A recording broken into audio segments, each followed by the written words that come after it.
Bonjour, aujourd'hui on reçoit une chanteuse, animatrice, naturopathe et en plus comédienne et j'ai avec moi Amélie Paul.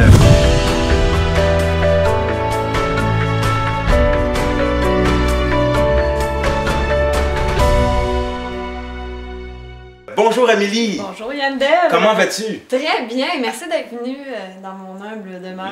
Oui, avec ta fameuse tapisserie. Oui, enfin. La forêt mythique. Ah oui, c'est une tapisserie, je confirme. Tu as pris position assez tôt dans tout cet événement-là. Qu'est-ce qui t'a fait ouvrir les yeux? Je dirais que ça fait au moins une quinzaine d'années, même un petit peu plus. Une fille que j'avais rencontrée sur un plateau de tournage avait commencé à me parler de tous ces trucs-là, d'éveil spirituel et j'imagine qu'elle voyait quelque chose en moi, là, parce que moi j'étais endormie à ce moment-là. Puis je la trouvais un petit peu bizarre, mais ça piquait ma curiosité. Fait qu'à partir de ce moment-là, j'ai commencé à m'intéresser, à faire des lectures, puis à faire un travail d'introspection. Alors, ça fait quand même longtemps que mes yeux sont ouverts, et puis même il y a une dizaine d'années, j'avais commencé à lire sur le nouvel ordre mondial, et puis tout ce qui s'en venait dans un futur plus ou moins rapproché. Moi, j'avais aucune idée, mais j'avais toujours cette impression que je connaîtrais pas ça, moi. Je connaîtrais pas ça de mon vivant, ce nouvel ordre mondial, puis les mesures qui s'en venaient. Mais je l'avais lu, moi, d'ailleurs, dans le livre jaune numéro 2 que j'ai relu récemment, parce que j'étais trop impressionnée. On dirait que le livre prédisait l'avenir. Ça disait qu'il y aurait une pandémie, un crash économique, cette volonté-là de faire disparaître l'argent liquide, de vacciner toute la population mondiale, de pucer le monde. Et à ce moment-là, tu lis ça, tu trouves ça complètement surréaliste. C'est comme un film. C'est comme un film. J'arrive pas à le réaliser encore. Ben non, mais c'est pour ça que je me disais, bon, je connaîtrais jamais ça de mon vécu. Et lorsqu'il y a eu le confinement, j'ai vraiment eu cette impression, un genre de choc. Sur le coup, ça m'a fait « Oh non, toutes mes shows cet été, j'avais plein de shows de bookés, ça va tout être cancellé. » Ça a été ma première pensée. Je me suis dit « Oh non, je pourrais plus faire des spectacles. » Et après, ça a fait « C'est là, on peut plus reculer. Je me rappelle, j'ai eu un moment d'angoisse, de panique cette soirée-là, puis j'ai dit à mon chum, leur but, c'est de vacciner toute la population mondiale puis de nous pucer. J'avais comme une débile. Alors, effectivement, mon chum, il s'est dit, ouf. J'imagine qu'il s'est dit, oh, ma blonde, elle a échappé, là. Il se disait complètement folle. Mais tu vois que 6 mois plus tard, si on parle de ça, bon, on est encore conspirationniste, mais c'est plus si étrange de parler de ça. Ouais, ben, l'éveil se fait quand même assez rapidement, exponentiellement, puis aussi. Moi, comme tu as dit au début de l'émission, j'ai étudié en naturopathie. Je crois que quand tu étudies la naturopathie, tu étudies la vraie santé, les mécanismes des lois de la nature et l'équilibre au sein de la cellule humaine. Donc, tu te rends compte que tu sais que les virus, ça fonctionne pas comme ça. Donc, moi, au tout début, quand on entendait parler de la pandémie en Chine, je me disais, voyons, c'est quoi ces histoires-là? C'est pas comme ça que ça fonctionne. J'avais même fait une chronique à la radio, parce que je faisais des chroniques à chaque semaine à la radio locale ici. Et je n'avais fait une sur le coronavirus, avant que ça soit vraiment implanté ici. Puis je dénonçais un peu tout ça, le mensonge. Je disais, voyons, ça n'a pas de sens. C'est pas comme ça que ça fonctionne, un virus. Là, j'expliquais la santé. Et je réalisais pas, en fait, que c'était controversé ce que je disais à ce moment-là. J'étais tellement naïve et innocente. Pour moi, c'est ça, c'est la vérité, c'est ça que c'est. Ça avait touché direct dedans, là. Ouais, mais pour moi, c'était pas. Je pouvais jamais me douter vers quoi on s'en allait. Que ça serait tabou. Et je me rappelle le premier post que j'ai fait sur Facebook. J'avais écrit, c'est drôle, hein? On a environ 1% des chances d'avoir cette maladie-là. Ben même pas, c'était juste des cas à ce moment-là. Okay. C'était au tout début, là, quand ils mettaient les cas à TVA, là, puis il y avait 200 cas dans tout le Canada, donc c'était rien. On a 0 chance de l'avoir, admettons, mais la femme du premier ministre en est atteinte. C'est assez spécial, ça. Et là, le déferlement de messages haineux que j'ai reçu, comme j'étais irresponsable et j'encourageais la désobéissance civile, j'étais j'étais dangereuse parce que je respectais pas le confinement, j'encourageais les gens à pas en respecter le confinement. Je respecte le confinement, moi je suis chez moi tranquillement, j'ai juste le droit de me prononcer sur ce qui se passe, mais je suis une fille qui est plutôt introvertie, solitaire. Moi, le confinement, ça m'a pas atteint plus qu'il faut. Contrairement à toi, que je pense qu'il est plus extraverti. Tu me disais avant l'entrevue que toi, moi, après 3 jours de confinement, je suis en train de virer fou. Ouais, mais ça m'a un petit peu atteint. Mais bon, on pourra en reparler dans un autre... Dans un autre entretien. Quels sont les avantages et les désavantages d'avoir pris position avec la situation actuelle? Les ouvertures qui s'ouvrent à toi ou peut-être les portes qui se ferment? Il y a des portes qui se ferment, mais ça m'est complètement égal. Et les portes qui se ferment, j'ai l'impression que c'est dans le milieu du casting. Avant, je faisais des publicités, des petits rôles à gauche, à droite. Et je ris parce que mon agente, elle me soumet pour des trucs encore. Puis j'ai jamais aucune convocation pour des auditions ou quoi que ce soit. Et puis j'ai dit, écoute, c'est sûr qu'ils me veulent plus, là, ils veulent plus moi. Puis je les comprends, il va quand même pas avoir une compagnie, n'importe quoi qui passe à la télé, qui va vouloir moi comme porte-parole, ça aurait aucun sens.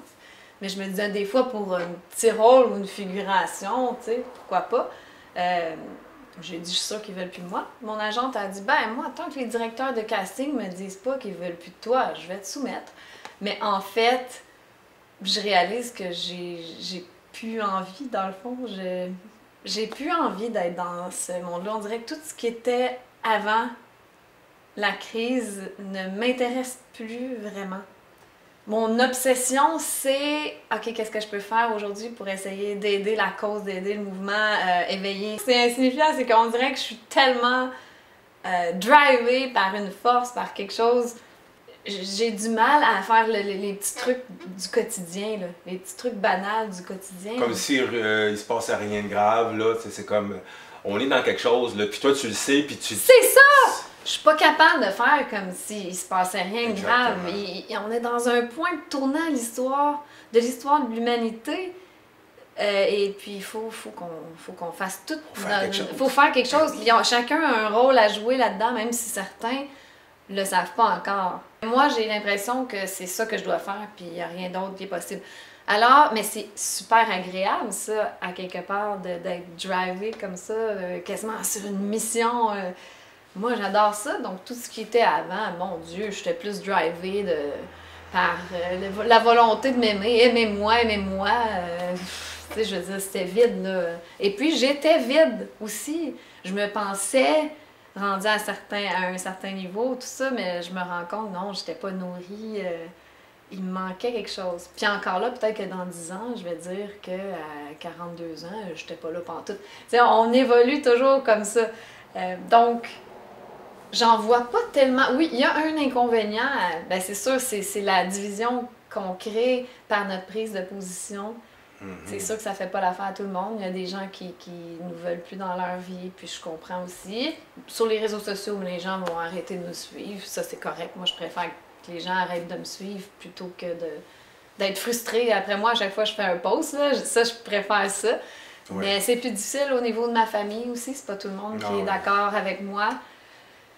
Et tu sais, dans la vie de tous les jours, c'est facile de juste prendre du recul avec les gens qui sont pas d'accord, mais quand c'est ta famille, ben on les aime, puis ça, c'est pas possible. Alors, il faut continuer de fonctionner avec ce fossé-là qui est de plus en plus profond entre les deux camps. Moi, au début, j'étais portée à dire non, il faut qu'on reste unis, il faut pas créer de division, hein, parce que c'est plus facile de régner quand il y a une division.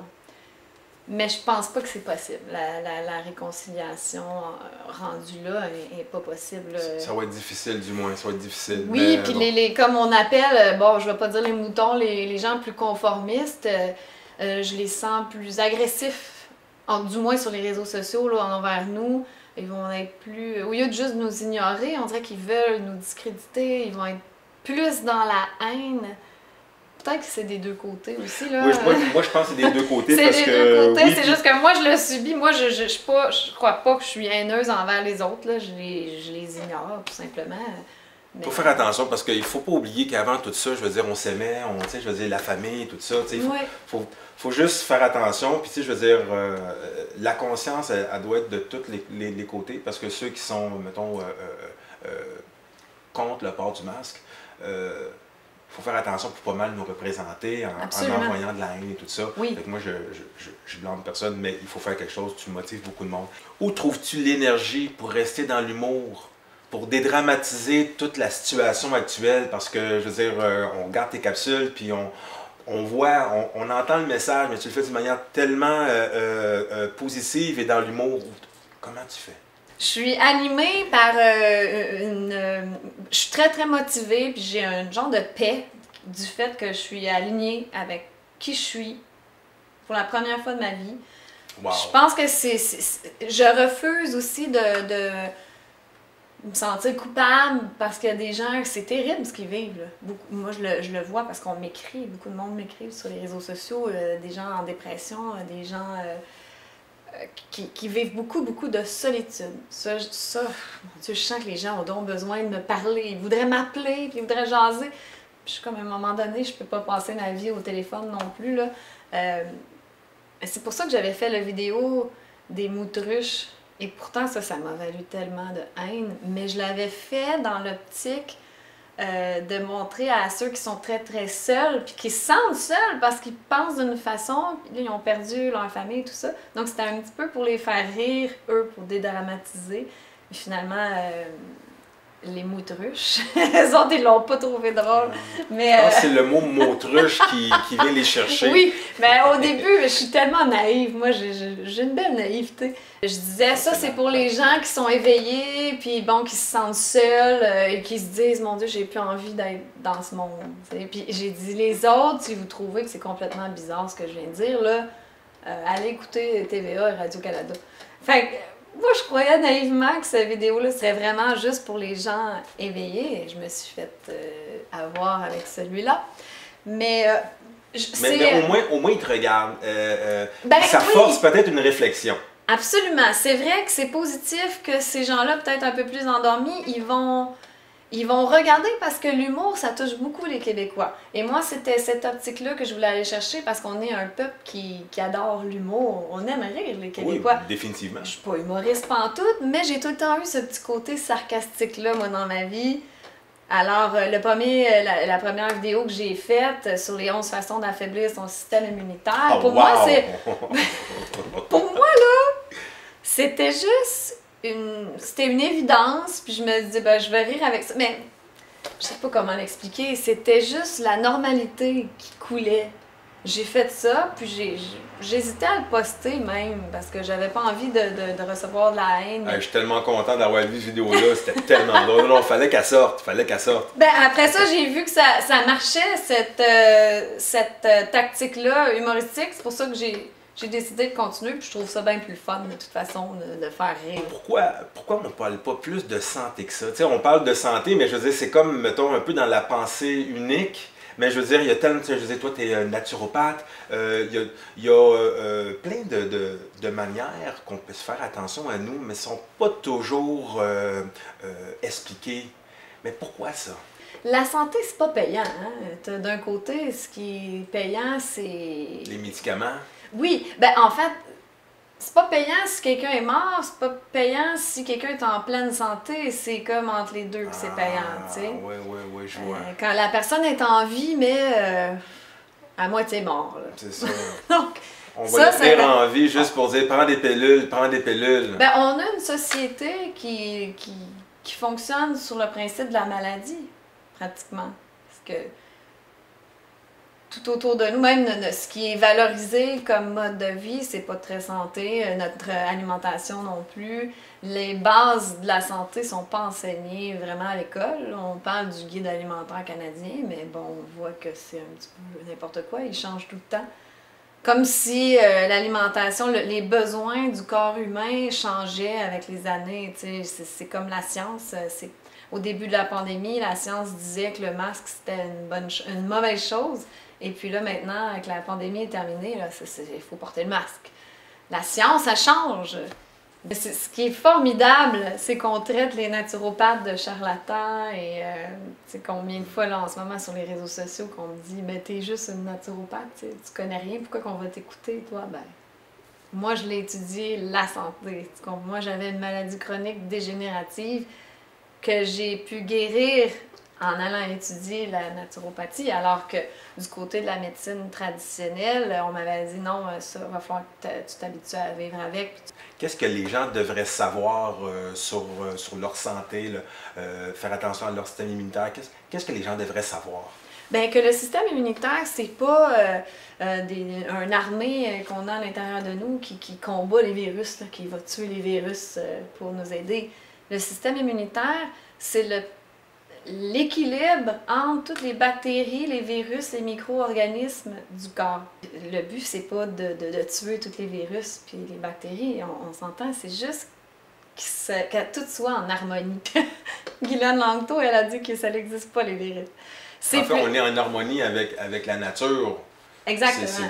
Il y en a partout, on est fait de virus, de bactéries, de micro-organismes, et encore là, je mets un bémol sur virus.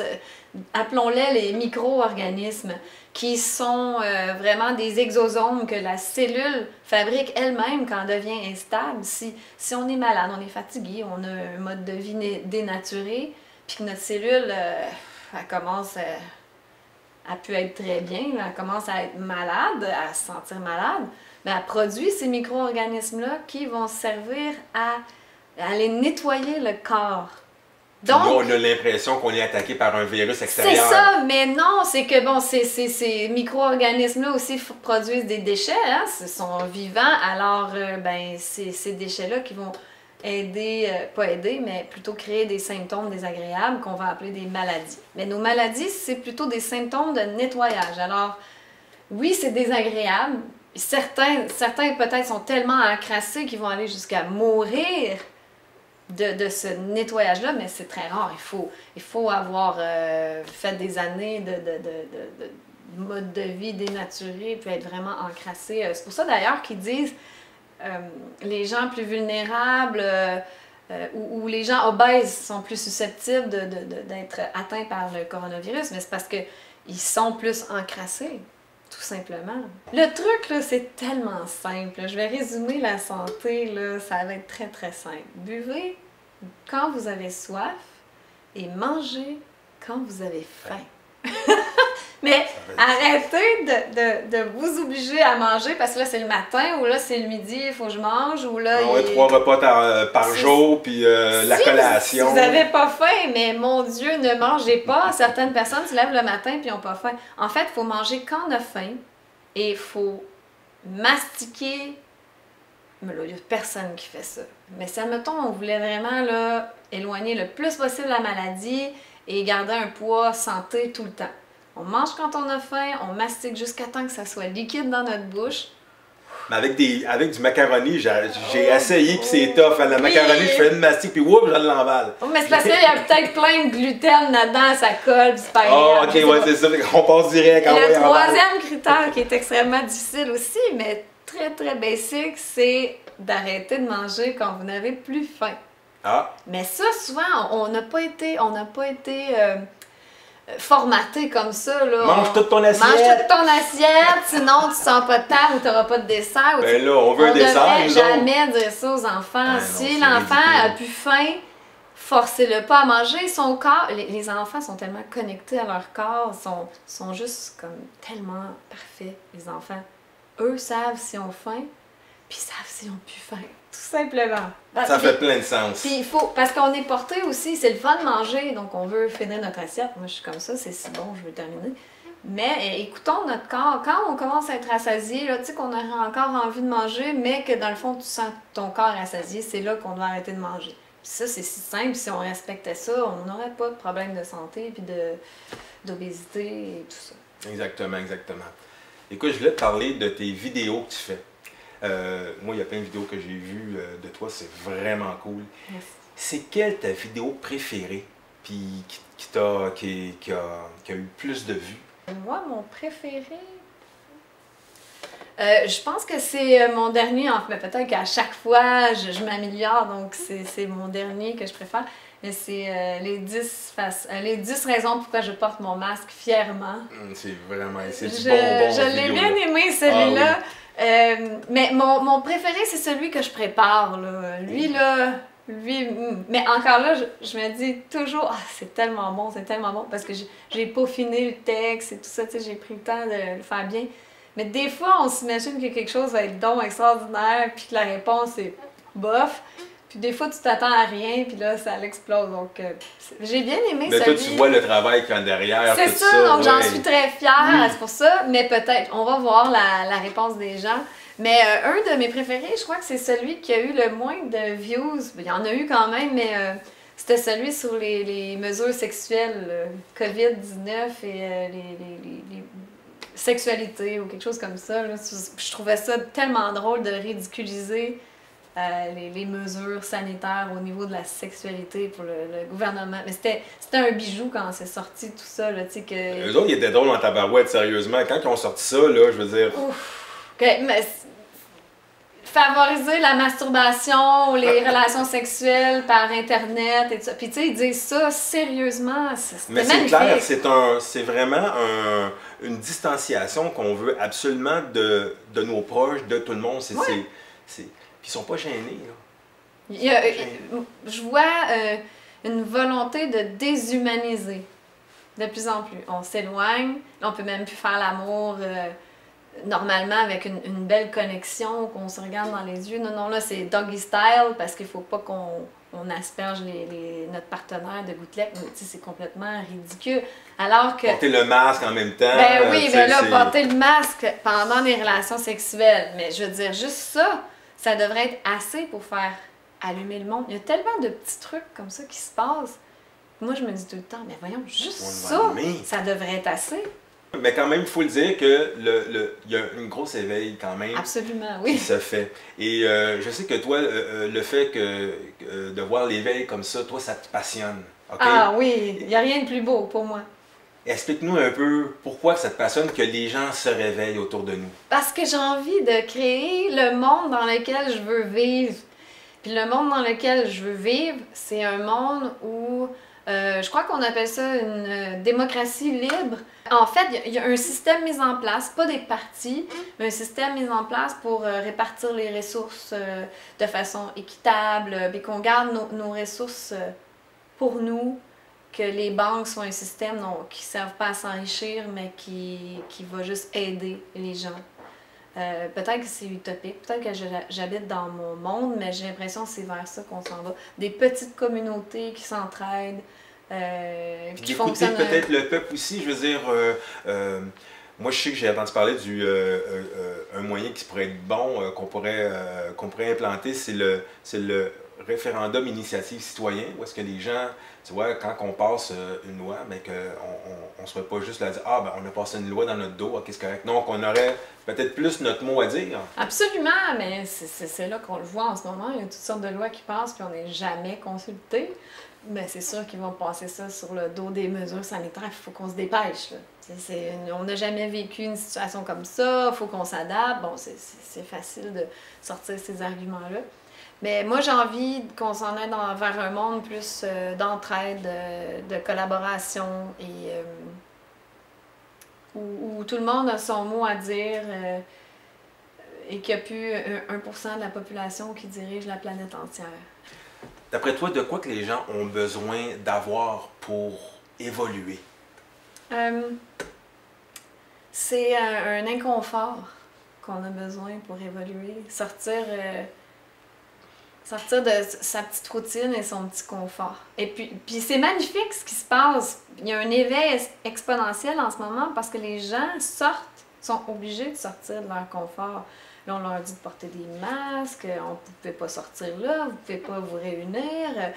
Là, ça brasse la cage et puis c'est pour ça qu'il y a des gens qui s'éveillent. Et puis là, c'est juste formidable ce qui se passe avec les écoles. Là.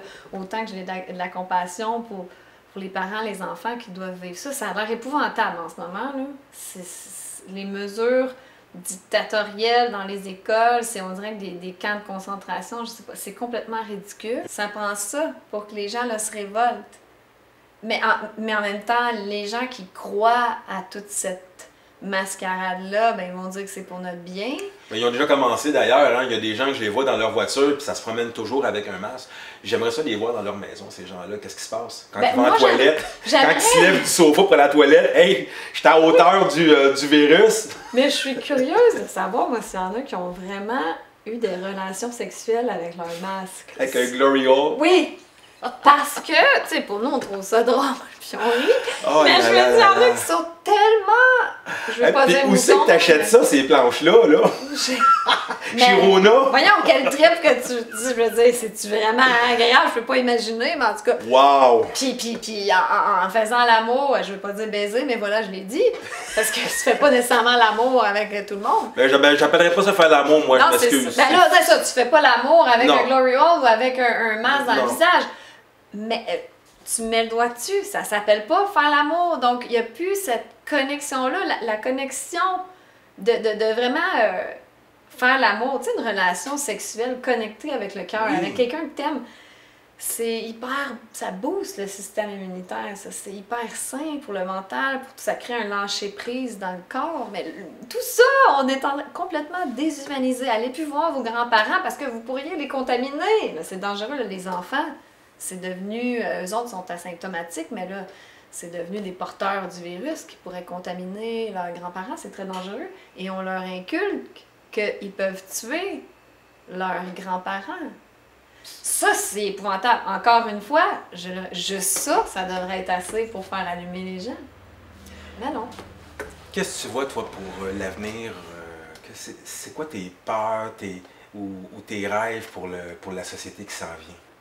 J'ai beaucoup espoir, puis je le vois positivement ce qui s'en vient. Mais ma peur, ça serait qu'on se rende vraiment au vaccin obligatoire et puis que, bon, tous ceux qui ne voudront pas se faire vacciner, on va être vraiment ostracisés puis à part de la société. Admettons, on ne pourra plus rentrer à l'épicerie, on ne pourra plus rentrer dans les commerces, on n'aura plus accès à différents services parce qu'on ne sera pas vacciné. Ça me fait un petit peu peur, mais je pense pas qu'on va se rendre là. Moi, j'ai espoir qu'on va se soulever avant ça.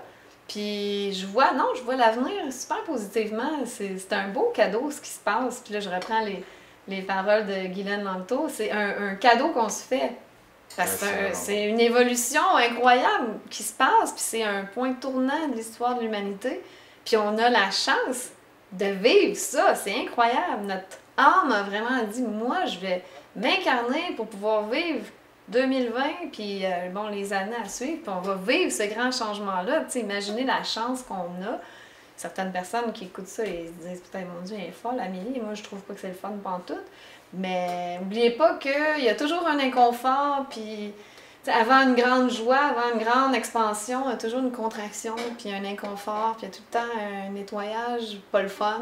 Mais après ça, tu sais, je pense qu'on s'en va vers un monde, justement, comme je l'écrivais tout à l'heure, là, un monde plus dans l'entraide, la communauté, un monde éveillé, qui n'est plus juste drivé par l'argent ou par nos peurs. Hein. Qu'est-ce qui fait que le monde, il veut juste l'argent, l'argent, l'argent? C'est parce qu'on est insécure, donc on a peur de manquer, si on manque, on va mourir. Tout revient à la peur de mourir, donc on s'en va sûrement vers un monde qu'on va être plus dans l'amour. Ah, je suis très utopique, moi, peut-être très naïve. Moi, je dirais même que t'es optimiste, puis c'est contagieux, j'adore ça. Super. Dernier truc, si tu avais un message d'espoir à donner aux gens, tu peux même regarder cette caméra-là. Ouais, un message d'espoir à donner aux gens. Qu'est-ce que tu dirais aux gens? Ben, il y a un éveil qui se passe en ce moment, alors réjouissons-nous. Moi, je pense qu'on s'en va vers un nouveau monde, mais positif. Non, ayez confiance, parce qu'en même temps, en ayant cette foi-là, on le crée, l'avenir qu'on souhaite. Tu sais, la pensée crée. Donc, je sais que c'est difficile ce qui se passe, puis on vit des frustrations, mon Dieu. Moi aussi, j'en vis au quotidien quand on est dans, dans le monde, là, puis qu'on doit porter le masque, puis ça crée des situations pas agréables. Mais essayons de rester centrés, puis d'être le plus possible dans notre cœur. Ça fait cliché de dire ça, mais on est trop dans notre tête. T'sais, on est trop tout le temps dans notre mental à essayer de déchiffrer, de catégoriser, d'analyser, puis de chercher des preuves scientifiques pour tout. Non, prenez votre énergie, là, puis faites-la descendre ici.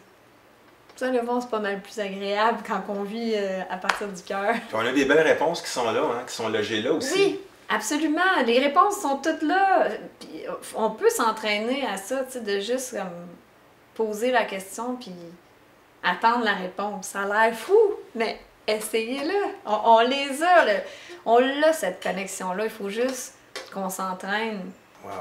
T'es une personne magnifique, sérieusement. Je Wow. suis vraiment content de t'avoir rencontré.